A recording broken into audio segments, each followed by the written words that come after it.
Bueno, buen día a todos. Los voy a aburrir por los próximos 60 minutos.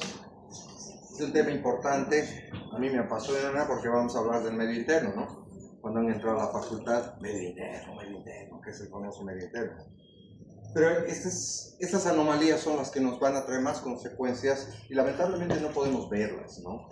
Si no las podemos imaginar y nuestros pacientes se van a descompensar de un momento a otro. Entonces, cuando hablamos de deshidratación severa, porque no voy a hablar de deshidratación leve ni moderada, de la severa, de choqueado, ¿no? Siempre van a haber trastornos hidroelectrolíticos, siempre. Además, que van a existir probablemente cambios en el balance de ácido básico. Entonces, vamos a tratar de englobar toda esta temática en una charla, digamos, de 60 minutos. La siguiente, por favor. Entonces, simplemente para recordarles un poquito, ¿no? Vamos a hablar... ¿Sí? Dale. La flechita. Eso. Hablaremos un poco, recordar los mecanismos reguladores, ¿no? Hay varios mecanismos reguladores que nos ayudan a mantener nuestro medio interno. Seguimos.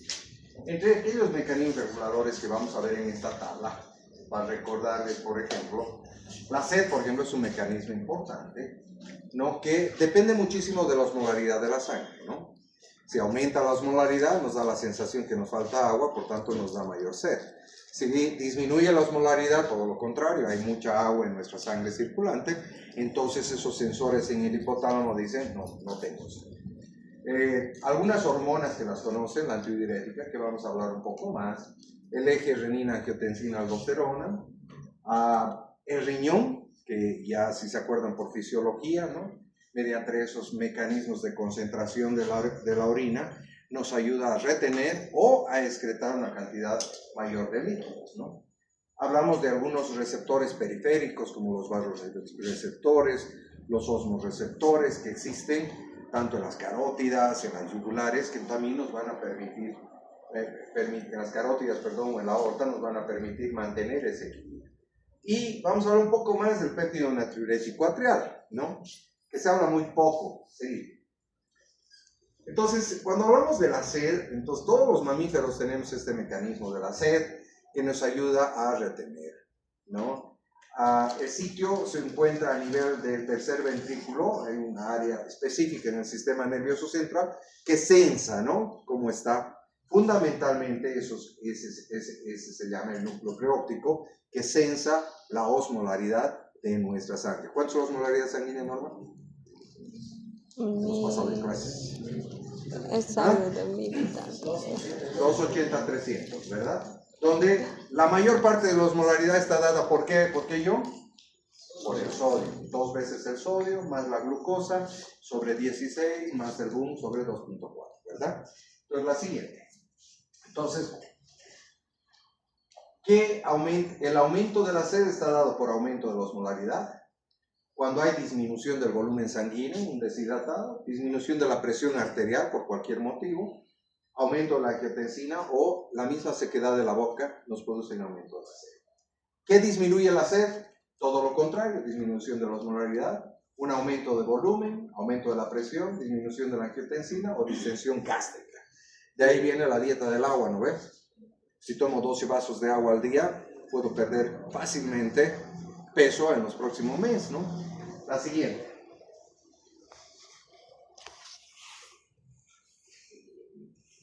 La siguiente. Nos está chacreando la compañera.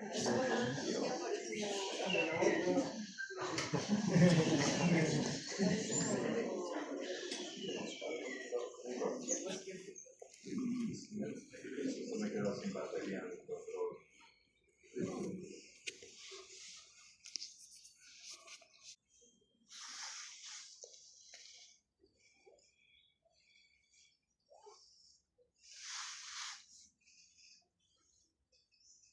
La hormona antidiurética, que es una hormona tan importante que se produce también en el sistema nervioso central, también es conocida como arginina vasopresina, es una molécula bastante pequeñita y una vida media bastante corta, ¿no? Y se degrada rápidamente por la vasopresina, entonces es en ciertos momentos que se va a producir esta hormona, ¿sigue? Esta hormona antidiurética actúa sobre diferentes tipos. ¿Cuál estás apretando? Solo tienes que apretar un hito más. Ya, ¿qué efectos van a tener? Reabsorción de agua, equilibrio, nos ayuda a equilibrar el medio electrolítico, ¿no? También en algunos casos es vasodilatador, ¿no? Pues tiene un efecto vascular, ¿no? Y ayuda a la liberación de otras prostaglandinas renales, la siguiente, que también pueden ser vasodilatadores.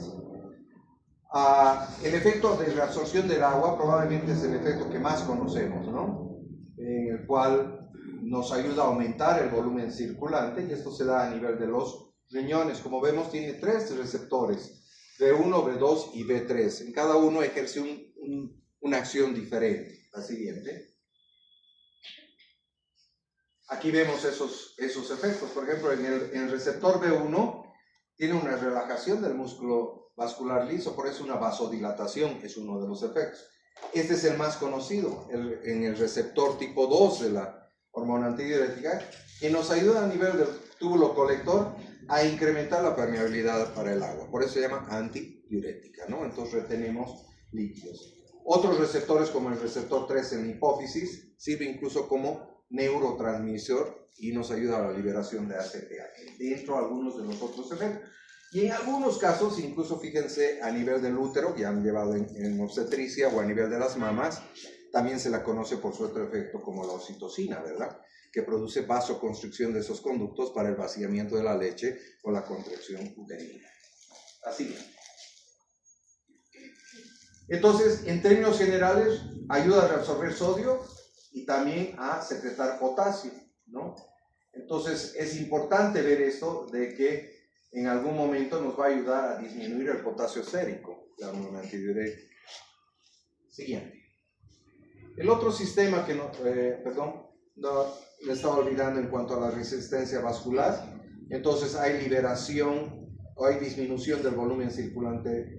Cuando hay disminución del volumen circulante efectivo, se libera esta hormona en gran cantidad, ¿no? Y habíamos hablado sobre los efectos de vasodilatación que generalmente están mediados por el óxido nítrico. La siguiente. La liberación, como habíamos dicho, de algunas prostaglandinas, como la prostaciclina, ¿no? Que son vasodilatadores, por ejemplo, en aquellos pacientitos que tienen cardiopatías congénitas ductus dependientes, por ejemplo, nos ayudaría muchísimo, en teoría, pero utilizamos directamente la prostaciclina 1 como un efecto directo, ¿no? Tiene un efecto antidiurético y además un cambio vascular ligeramente vasodilatador por efecto de la misma antidiurética. Entonces vemos que la hormona antidiurética, la siguiente, tiene múltiples efectos, no había sido solamente retener agua. Otro mecanismo del cual ya conocen muy bien es el renina-angiotensina-aldosterona, ¿verdad? Que se inicia a nivel por un estímulo, generalmente una baja del volumen, hace que liberemos la renina, ¿verdad?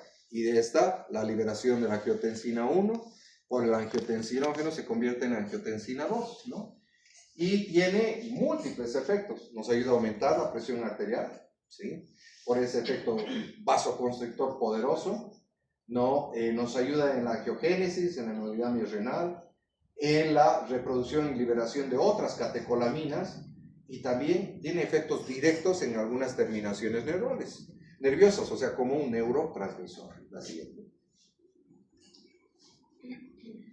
Entonces, ese efecto más conocido es a través de la angiotensina 2, y el angiotensinógeno, que es la base, el sustrato, ¿no? Para la reproducción de la renina, ¿sí? Entonces, este angiotensinógeno va a hacer liberar la renina. Esta renina, a través de la hormona convertidora de la angiotensina, va a convertir la angiotensina 1 en la angiotensina 2, que eso ya lo sabemos. Entonces, ahí se inicia todo el proceso de producción de angiotensina 2. La siguiente. Esa angiotensina 2 va a tener efectos diferentes. En algunos casos puede tener efectos vasodilatadores y en algunos otros órganos puede tener efecto vasoconstrictor, o sea, dependiendo del tipo de receptor. Esta angiotensina 2 se encuentra en abundante cantidad en los pulmones, sabemos, ¿sí? a los túbulos renales proximales, a nivel del intestino, en el cerebro e incluso también a nivel de los túbulos seminíferos donde se encuentran los espermatozoides. La siguiente. Entonces, esta angiotensina 2 rápidamente produce un potente vasoconstrictor en 15 a 20 segundos. Como que entonces en algunos pacientes choqueados, cuando no están respondiendo, digamos, a la noradrenalina, adrenalina, o digamos, a veces se les da ya vasopresina, o se les da, en este caso, la angiotensina 2 para ayudarnos, ¿no? Para ese efecto vasopresor, ¿no? En casos de que hubiera disminución de la perfusión tisular, como en el shock, en el caso de que haya una disminución de la concentración de sodio, la hiponatremia, ¿no? O la activación misma del sistema simpático, van a aumentar la secreción de la angiotensina 2 y van a producir ese efecto de vasoconstricción. La siguiente. Y como les decía, tienen diferentes receptores, ¿no? En algunos otros receptores, por ejemplo, en los receptores tipo 1, que se encuentran más en los vasos sanguíneos, riñón, glándulas adrenales, corazón, hígado y cerebro, hay mayor cantidad de receptores A1 y ahí sí produce ese efecto vasoconstrictor. La siguiente. Sin embargo, en algunos otros órganos, como la médula adrenal, el útero, los ovarios, endotelio, a nivel fetal en varios órganos y en ciertas zonas del cerebro, tenemos un receptor de tipo 2. Y en estos va a ser, en todo caso, un potente vasodilatador. La siguiente. Se ha visto que también los receptores periféricos, si se acuerdan, los osmoreceptores y los presorreceptores, van a tener mucha importancia en controlar los líquidos y los electrolitos que tenemos en nuestro organismo. Cambios súbitos, una pérdida de sangre, por ejemplo, van a activar estos receptores. La siguiente.